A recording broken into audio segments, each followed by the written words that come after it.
Welcome back again to the Jank Bank. Today we take one of the most fun and flavourful mechanics in all of Flesh and Blood, the Ranger's Bow, and we throw it out in the name of Jank. This is the third iteration of this deck, and it's Bowless Ranger. Let's get in.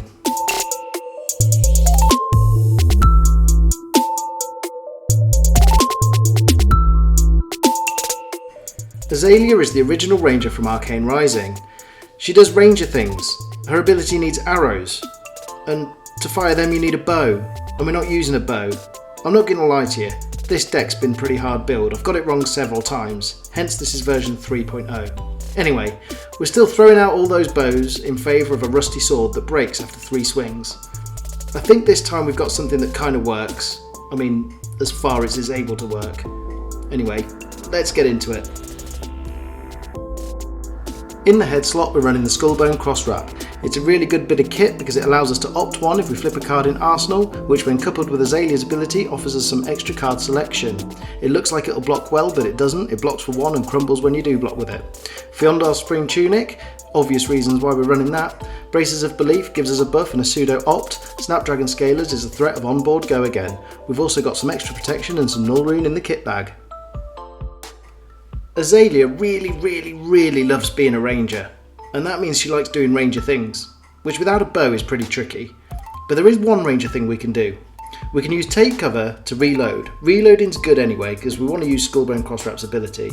But if we can reload a Pitfall trap at the end of the game when our opponent's only on 2 life, we can potentially use that combo to finish our opponent on their turn. That's pretty rangery, right? The main thing we're going to do with this deck though is go again, and again, and again, as wide as possible. We've got Scar for a Scar with conditional go again, Ravenous Rabble which has unconditional go again, Promise of Plenty which has unconditional go again as long as it's from Arsenal, so kind of unconditional go again, Enlightened Strike which we can select go again. Basically we're going as wide as possible. Backley Breakline is great to find on the top of your deck as you can Azalea it into your arsenal and gain you an action point. Bingo has go again if it hits and they reveal the right type of card. Coaxer Commotion, again it's got to hit. Flock of the Featherwalkers will create as a quicken token which can help start our next combat chain, and we've always got that onboard threat of Snapdragon Scalers. We want to use this as late as possible as the threat of activation is almost as powerful as the activation itself. Helping to push damage in our deck is Razor Reflex. This is a dangerous card that's always a threat to the opponent. It triggers those on-hit effects and also gives our attacks go again. It works with Talishar as well in a pinch. Some great targets for this are Snatch, because facing down, drawing a card and going again is never good for our opponent. And when our opponent can't block, won't block, because they want to keep a full grip to swing back at us, we can really punish them with a card like Vipox, which will deal damage for each card left in their hand. Okay, I've shuffled on camera to show you that I'm not stacking the deck.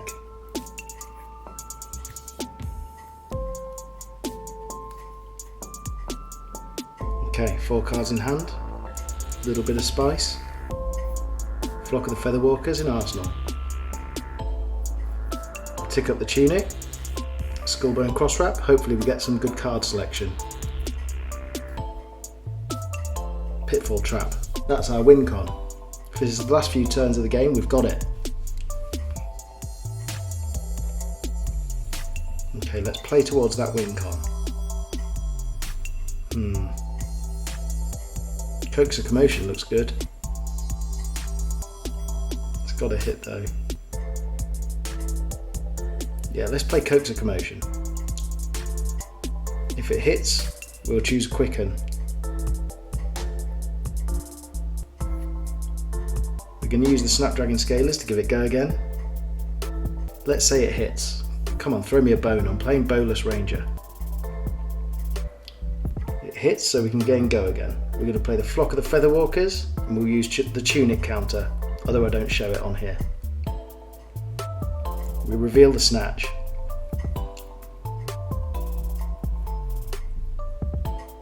Going to play Promise of Plenty.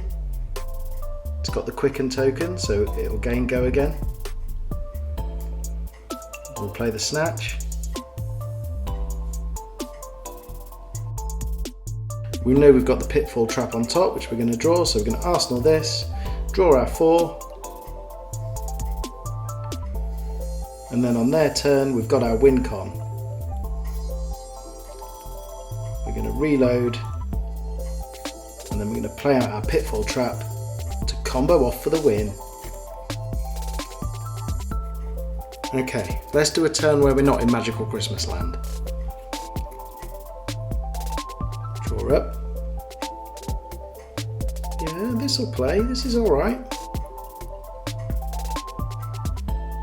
Okay, we're going to tick up the tunic first, right? Whew. Tick up the tunic. Okay, we're going to come in with a snatch. Got the snapdragons up. It's going to make the opponent think. They won't see the razor reflex coming though. It's going to hit, and we're going to draw. Pitfall trap. Interesting. It gives us options.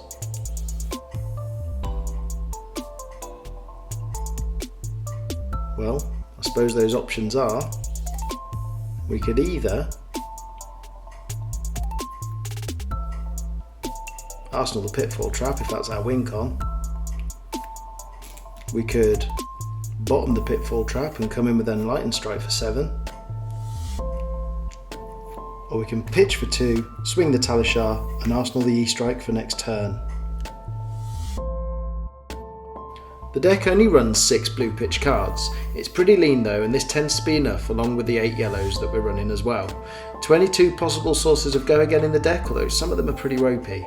The pitfall trap win con is the most rangery thing you can do. Okay, so this deck is pretty ridiculous still. It's taken me 3 attempts to get here, and I've made a lot of mistakes along the way. Azalea was just really tied to her ranger identity, and as soon as you remove the arrows and the bows, it's really hard to make her work in any capacity. Anyway, if you're the kind of person that likes trying to make things work that shouldn't work, maybe you'll give it a go. The list's on FabDB.